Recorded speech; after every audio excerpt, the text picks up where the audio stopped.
So the new DLC for God of War Ragnarok Valhalla was announced at the Game Awards on December 7th, to literally everyone's surprise, announcing not only that it was coming out in 5 days after that, but that it was also a free DLC. And who doesn't like free stuff? So after around 13 long, hard, fought hours from Valhalla, playing on the second highest difficulty, what do I think of the DLC? Well, that's what we're here to figure out. And a quick PSA, there's gonna be spoilers in this review, so if you don't want to be spoiled, you might want to play it first if you haven't already played it. But with all that being said, now let's get into it. So gameplay-wise, you're gonna feel really familiar here, but what you're not gonna be familiar with is the gameplay loop and the level design, because this is a roguelike. And if you don't know what a roguelike is before playing this, well, you sure as hell do now. And I'm gonna be honest, this is the best roguelike game that I have ever played, because I've only played one of them.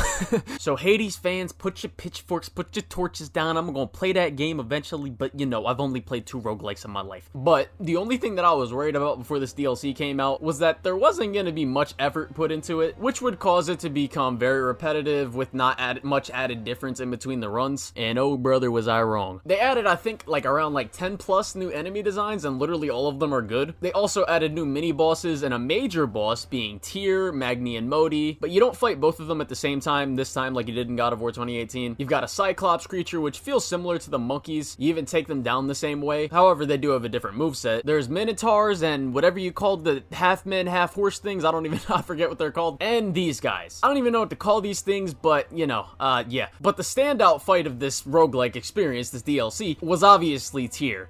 And this man fucks hard. You fight this man 4 times, and by the 3rd and 4th time, he turns into the damn last airbender. I was out here begging for help and forgiveness from this motherfucker. Man, I'm whooping his ass. This fight ain't even all that hard. Why am I blind? Why did he bring you people here? Why am I fighting a man horse? Who the hell are you charging at? Oh, okay. Come here. Oh, leave. Okay. Bro, leave me alone! Oh, God. Okay. What the fuck? How am I supposed to compete with this? Listen, I'm sorry, bro.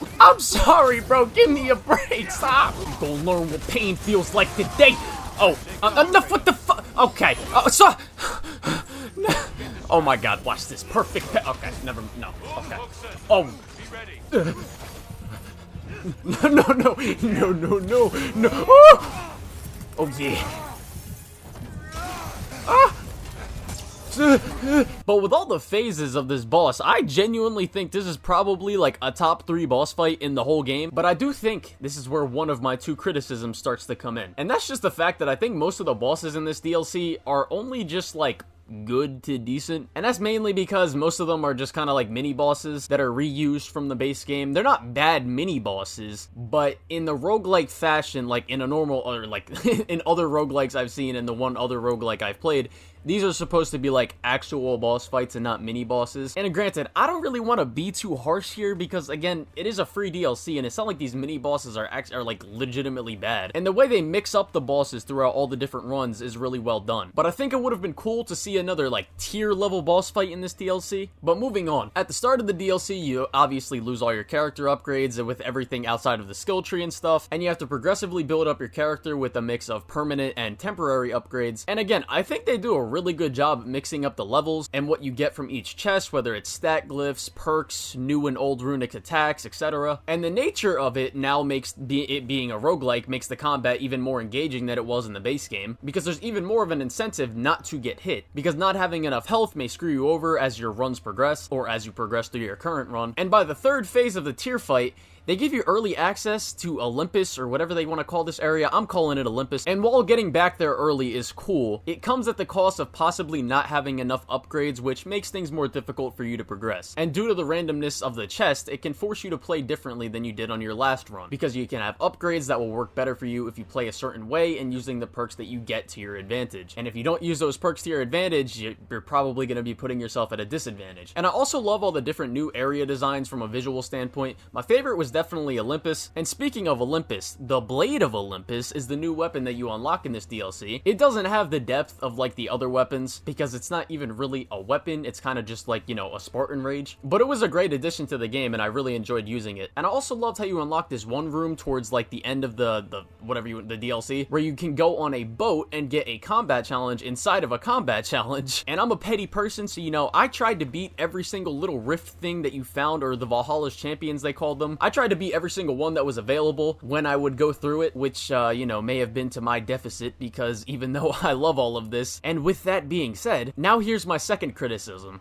And that's just the fact that, you know, when you get to like the final third, fourth phase of the tier boss fight, and you kind of go through Olympus at this point in the game, it starts to become, what's the word I'm looking for? Unfair? No. I think at times it can be best described as total fucking bullshit. Listen, if you played this game on the highest difficulty and beat it, congratulations, my brother. You deserve a firm handshake. I played on the one right under the highest difficulty. I don't even know what it's called in this mode, but it's called Give Me No Mercy in the main game, and I was still getting my ass whooped. I felt like I was playing a damn Souls game. And it doesn't help that, you know, you got Helios on your back saying bullshit like this.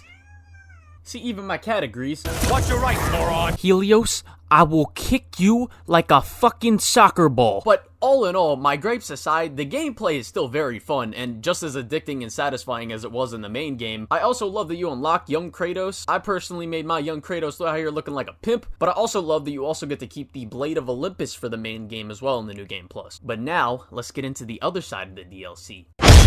And now, of course, we get to the story. And the DLC picks up around a couple days after Ragnarok, I'm pretty sure. And Kratos goes to Valhalla because we later find out that Tyr gave him a letter to meet him here. But what Kratos really wants to do here is keep working out things from his past and think about his decision to become the new God of War of the Norse lands. And Kratos is debating this decision to aid the lands and Freya because of what happened last time he took up this kind of mantle. And the journey he goes on in Valhalla is constantly interesting. Of course, you got Mimir, who is always telling the great stories and is always a great buddy. And I was honestly surprised, very surprised how much dialogue was in here, which caused me to get this funny bit. Singing has been important to you for as long as I have known you. What happened in the beginning? Oh, it's a typical enough story. I should focus on Valhalla. But for some things that I really like about the story beats that this DLC hits, I really like this bit where Kratos puts himself in a cage because what's a monkey without his cage? That joke is gonna get me canceled. But in all seriousness, I really like this bit because it plays on what I think one of the themes of this DLC is, and that's coming to terms with your past mistakes and how they may have affected others. I think Kratos putting himself in the sacrificial chamber like he did to someone else in his past is a reflection of Kratos starting to understand and come to terms with the things that he's done in his past. And Helios turning back into Mimir after Kratos was about to sacrifice him is touching upon the fact that Kratos thinks he needs to face his past to move on. Because I don't really think he wants to kill Helios again, and he even remarks about this later in the story, that he felt bad about what he did to Helios. But I think that Kratos thinks that's what Valhalla is forcing him to do. But instead, Valhalla turns Helios back into Mimir, showing him that if he doesn't go through what he really needs to go through, again, that being actually understanding the pain he caused others in his past and what he needs to actually do to continue to go down this path of You feel their pain because that is who you are. And you must never sacrifice that. Never. Not for anyone.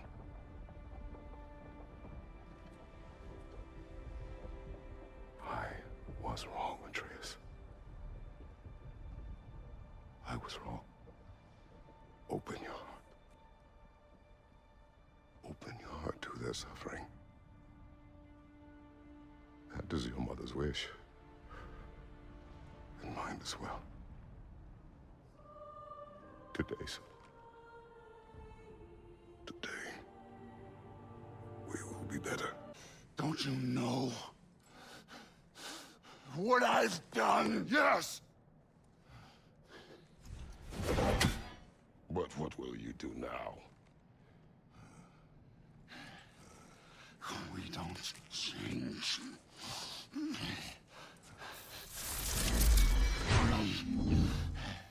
Or destroy us. No more. No more. For the sake of our children, we must be better. And if Kratos doesn't continue to take those steps of being better, then this could cause Kratos to hurt people closest to him or fail the people of the realms in being their God of War. We get a great story about how Kratos feels about killing the boat captain in God of War 1 that touches upon this aspect of the story really well. Brother, you've told me many times of mortals you killed when in the god's service. What is it about this boat captain? It would have cost me nothing to show him mercy. His life was in my hands. To be so casually cruel, this man did nothing to me, and I treated his life as nothing. He was not a god who'd manipulated me nor bound me in service. I cannot hide behind my thirst for revenge. He was just a man afraid for his life, attacked and swallowed by a monster he had no hope of defeating. But the Hydra was just an animal. I showed him what a true monster looked like. And by the end of the story, Kratos is ready to walk through those doors and face himself, literally. And this scene pretty much just spells it out for you, and it is just a great moment. Should I lose everything and everyone? There's to be enough left inside so that I do not become you.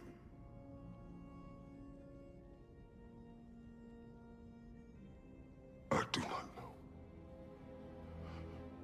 But I have hope. You are cruel and arrogant and selfish. But you are more than that. You have always been more than what others saw. You are more than that.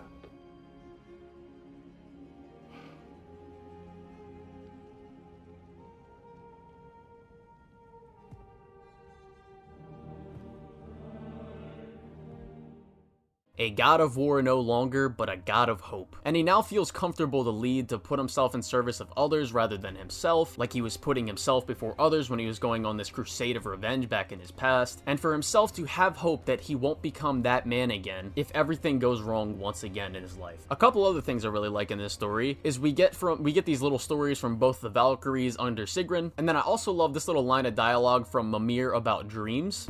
And I don't miss the time lost. Damn it, brother. I do miss dreaming.